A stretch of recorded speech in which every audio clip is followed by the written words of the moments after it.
Hi, and welcome to the presentation of the 2025 Financial Services TrustLogic Report.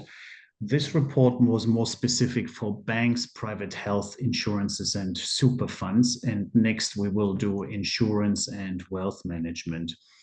Just very briefly, my name is Stefan Grafe. I'm the CEO and founder of Next and TrustLogic, and I developed the methodology together with Professor Wilhelm Salber.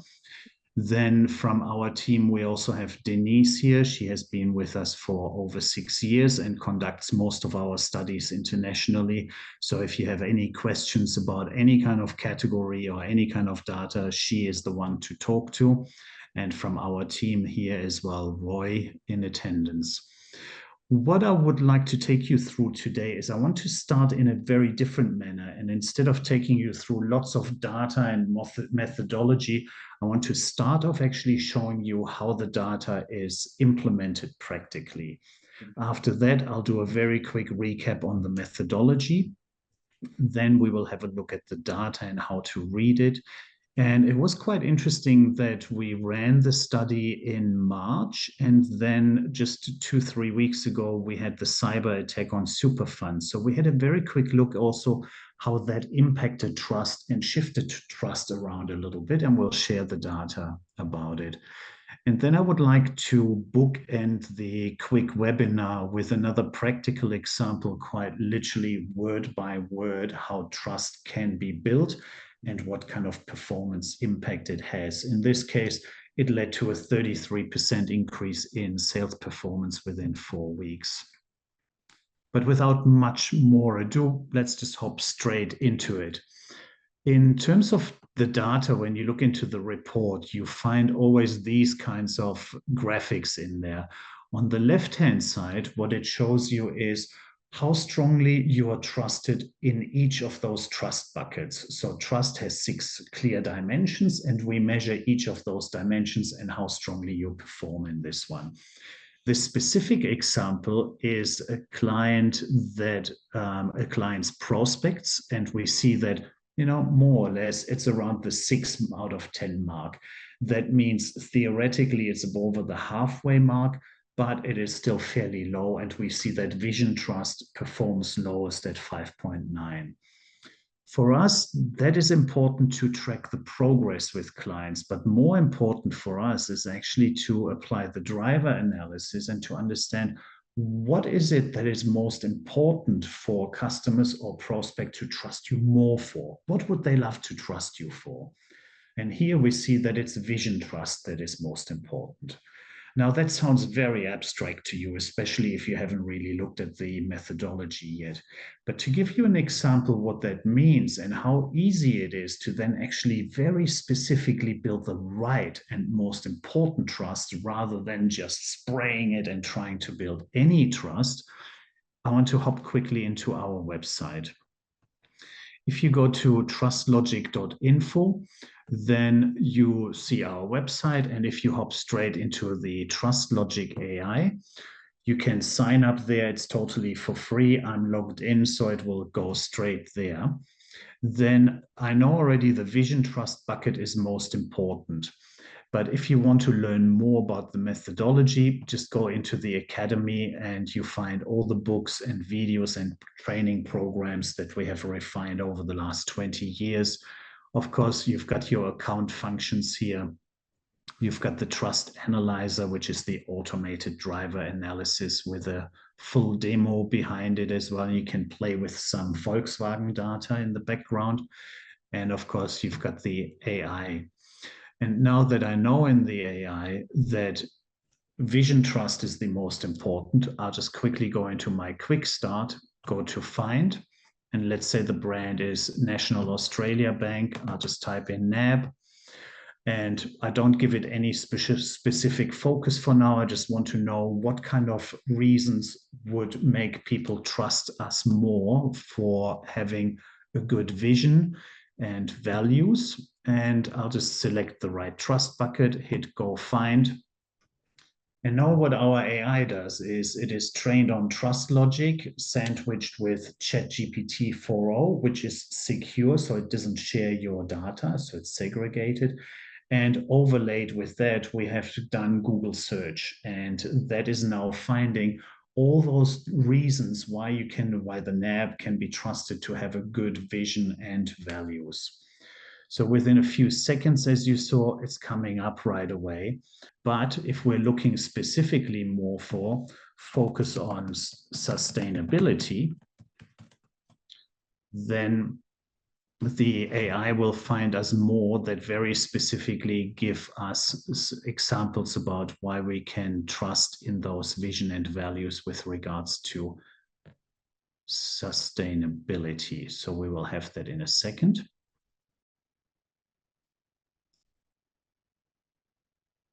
So in here, you can check immediately. Sometimes the information is not available anymore, then it's ghost on the internet.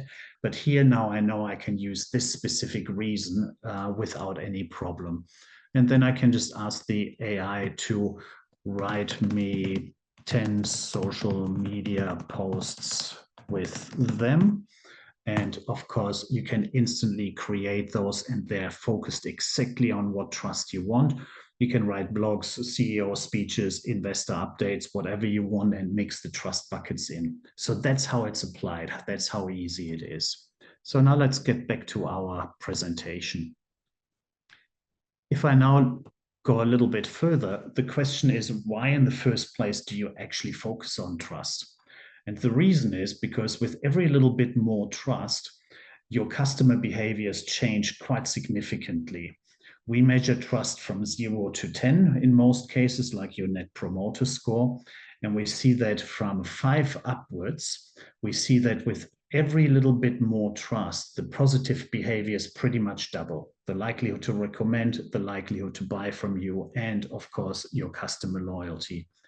And loyalty increases again a lot from 9 out of 10 to 10 out of 10.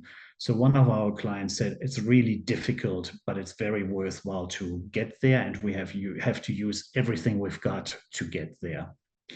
Then, of course, not to forget, it's like very simple. The more I trust you, the more likely I am to recommend you. So it's no wonder that trust actually drives about 80% of your net promoter score, of course, your loyalty and consideration. So when we look at the root cause of your KPIs, it's just clearly trust. It's a clear causality, and that's why it's worthwhile focusing on it. How we do it is with TrustLogic. And the history of that one is very quickly. When I was head of strategy for BBDO in Europe 20 years ago, I saw a really good presentation at a conference about the importance of trust. And they had all the facts and figures as well. And in the end, one American client asked it, well, trust is clearly important, but how do I build it? How do I manage it? And how do I ask my CFO for money for it? And how can I connect it to my KPIs? And there was just simply silence in the room. And in this one room, we had a few billion annual investment in marketing terms. So being a head of strategy, I advised them on how to invest that money. And I found it quite embarrassing that I couldn't answer the question. And so I teamed up with psychologist Barbara Großgart and Professor Wilhelm Salber, and we just simply researched, how do we experience trust? And what we found in the very first place is we can't just trust. We can only trust for specific reasons. And our mind ultimately sums them all up and spits out 7.4. And what we found is that all these reasons started to cluster into 6 specific clusters. And what our mind does is it orders all these reasons into 6 distinct categories of trust. Some of them are very intuitive, others probably quite interesting. On the left, we've got stability trust. That's all about where do you come from? Why can I trust you to have built a strong and stable foundation? Longevity, you've got size in there, you've got customers, big name partnerships, everything that gives me gravitas. On the right-hand side, though, equally important, you have development trust. And development trust is about, why can I trust you to also develop well in the future? How do you do it? What's your attitude? What are your investments? Then we have relationship and benefit trust, which is about, What kind of appealing relationship can I trust you for, and how do you prove it? And then benefit trust, what do I actually get out of that relationship? And the last two dimensions are vision trust, which is our role in society. What is our vision? What are our values? What are we striving for?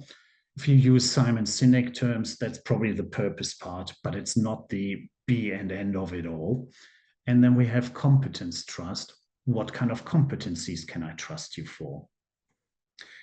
Psychologically, all of these 6 dimensions are equally important and they interact with each other. But of course, situationally, they are not, because I might already trust highly for stability.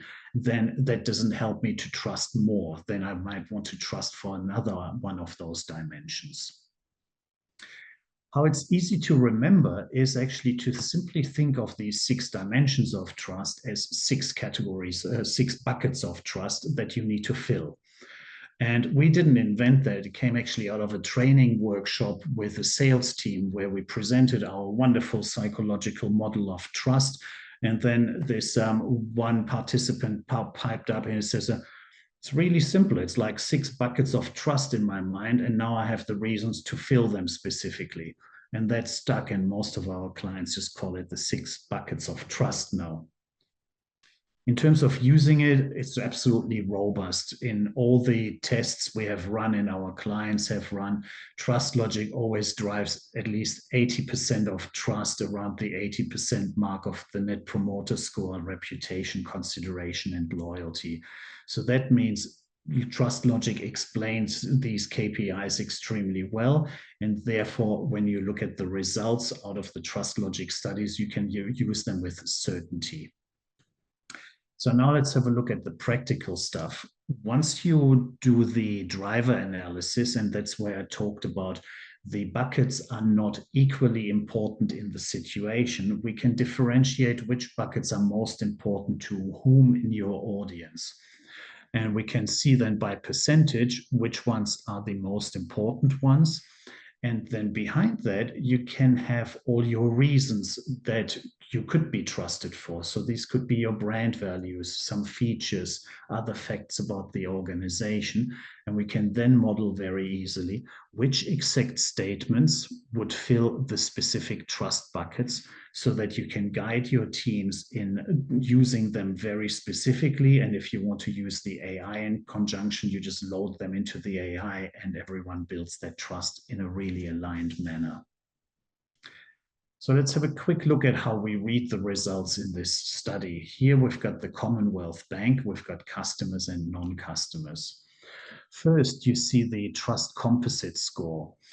We measure trust in 2 ways. We ask people about their agreement to the statement, how much they trust a brand. So we get the overall trust score. But the trust composite score is actually the average of the performance in the 6 trust buckets. That gives you ultimately a more precise value because simply we're asking people about their specific trust rather than the abstract overall trust that gives you a variation. Secondly, as I already mentioned, you see how well the brand performs in each of the trust buckets, how strongly you are trusted in each of those trust buckets. And here we see very quickly there is a big difference between prospects and own customers.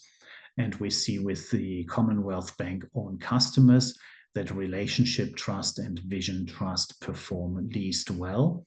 But they are also, when we look at the trust drivers, by percentage, the highest ones in importance. In their case, it is over 50% of all their trust is driven by just vision trust and relationship trust. So it gives you a very clear focus. What trust do I need to build to get my customers to trust me more, therefore to get a higher NPS and higher loyalty out of it? It's quite interesting in this study because we're coming out of COVID, the economic turmoil, and now we've got all the turmoil in the US, Ukraine, Russia. And what we saw is quite interesting that with a lot of your organizations, the key trust drivers have shifted more to relationship trust and vision trust. And so we look back at our data from about 14, 15 years ago when we came out of the global financial crisis. And it's quite interesting that actually history repeats itself. And that's an important one. The trust drivers don't actually stay the same. They shift with your own activity, with competitive activity, but also with the socioeconomic and political environment. And so therefore, it's quite important to track them. They don't typically shift overnight unless there is a crisis, but tracking it makes sure that you're always on top with the most important trust buckets. Therefore, here we see the performance in the different trust buckets. And we see as well that it was relationship trust and vision trust that was most important for Commonwealth Bank about 14, 15 years ago. So it's quite interesting that maybe it is a pattern that after crises, when you slowly seem to be coming out of those, that actually that shift always happens back to the vision and relationship trust aspects. What is also quite interesting is the KPI alignment. When we look here, we can see that we have the trust buckets, but then we compare which trust buckets are most important to driving trust versus NPS versus reputation. And when we look at the all respondent sample, we see that there is a very high alignment in there. We only have a variation here where benefit trust for the NPS is less important, and that shifts over to relationship trust and a little bit more to vision trust. And where we also see a lot of the alignment is still with non-customers in terms of trust and consideration. And we see it in the loyalty.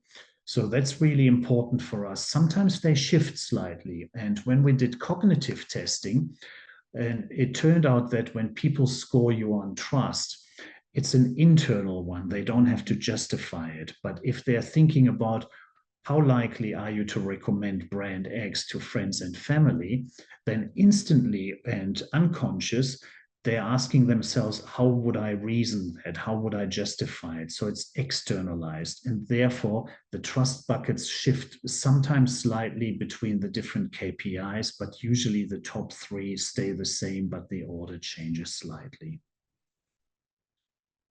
For you to operationalize the data as well, you need to know how that works across your segments. And that's why we look here quickly at generational changes. And we look always very importantly at the different trust levels people already have. And when we look here, Gen Z is very strong on vision trust, but also on competence trust, whereas most of the other groups are most strongly focused on relationship trust and vision trust. That stays the same with those that distrust and the trust neutrals.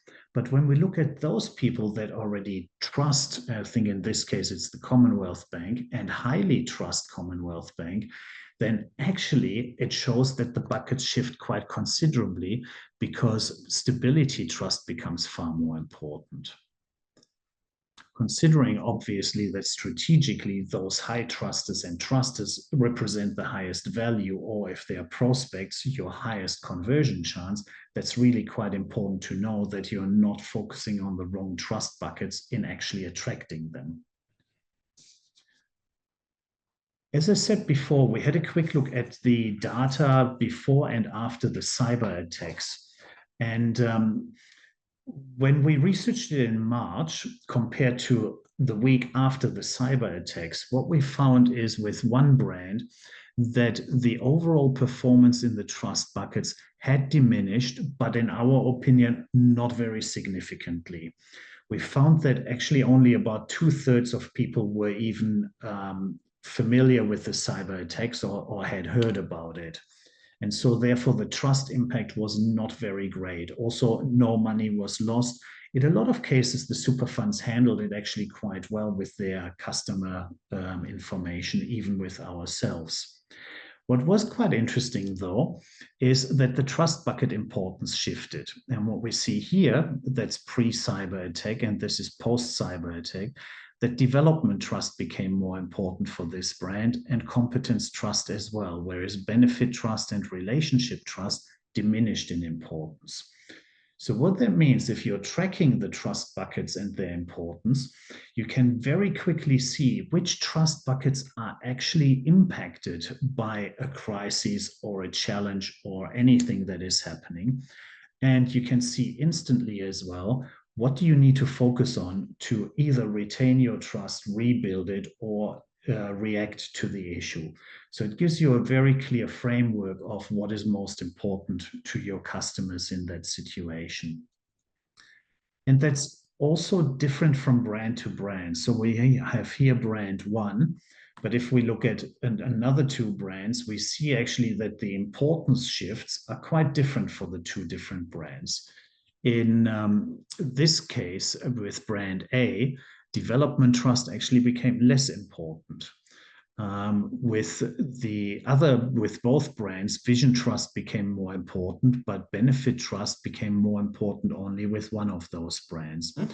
That is also quite important, where a lot of other trust studies look also at category levels or just trust overall.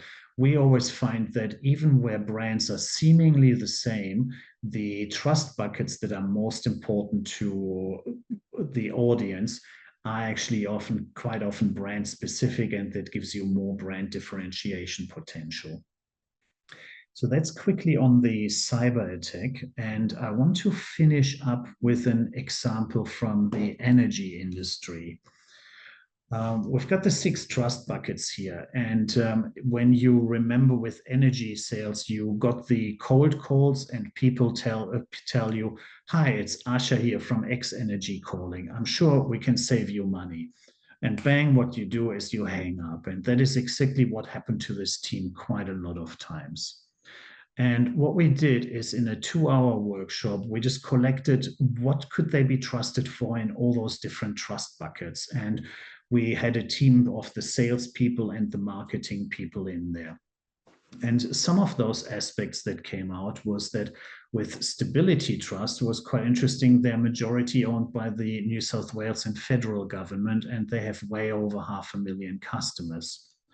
On Benefit Trust, it's about money saving, but also that they actually have always offered some of the most competitive prices. On Relationship Trust, they were established to break the power of the big ones, and they're overcharging. They had won 3 times in a row the Customer Service Awards, and their team was based in Brisbane. We collected others in the other buckets as well. However, we knew from the analysis that those 3 buckets would be most important. And then we role-played with the team how we could bring that into the conversation. And what came out of the workshop was, hi, it's Asha calling from X Energy in Brisbane. Denise, I'm calling because for 3 specific reasons we feel you'd be better off with us. May I quickly tell you?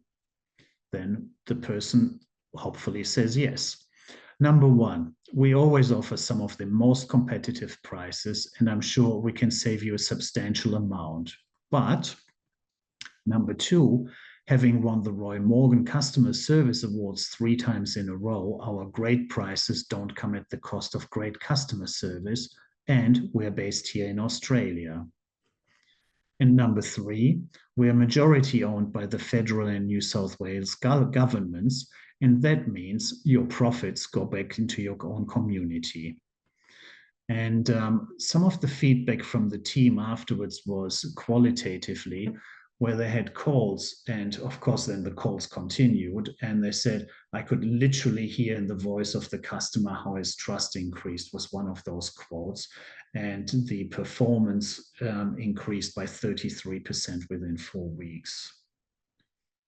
So in terms of this little short webinar, I hope that gave you a good inspiration to see immediately at the start how you can just go into the TrustLogic AI and very quickly look up your most important trust buckets and find great reasons you could fill them with, and of course then transform them into implementation material.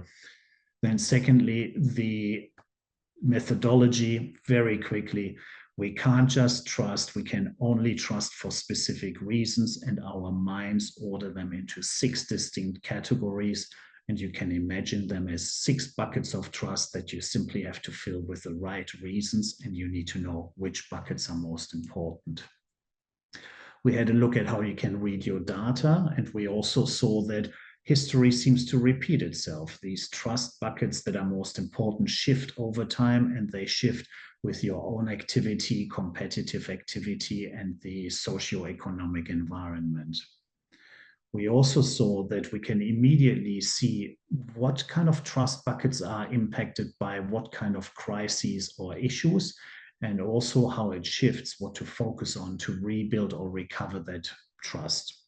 And finally, we saw another example how easy and intuitive it is to quickly transform the 6 trust buckets into the right kind of words, and how powerful it is to build more trust in almost the same space of time, but therefore achieving performance increases of up to like 33%, like in this example. So thank you very much for listening, and we hope we meet you again soon.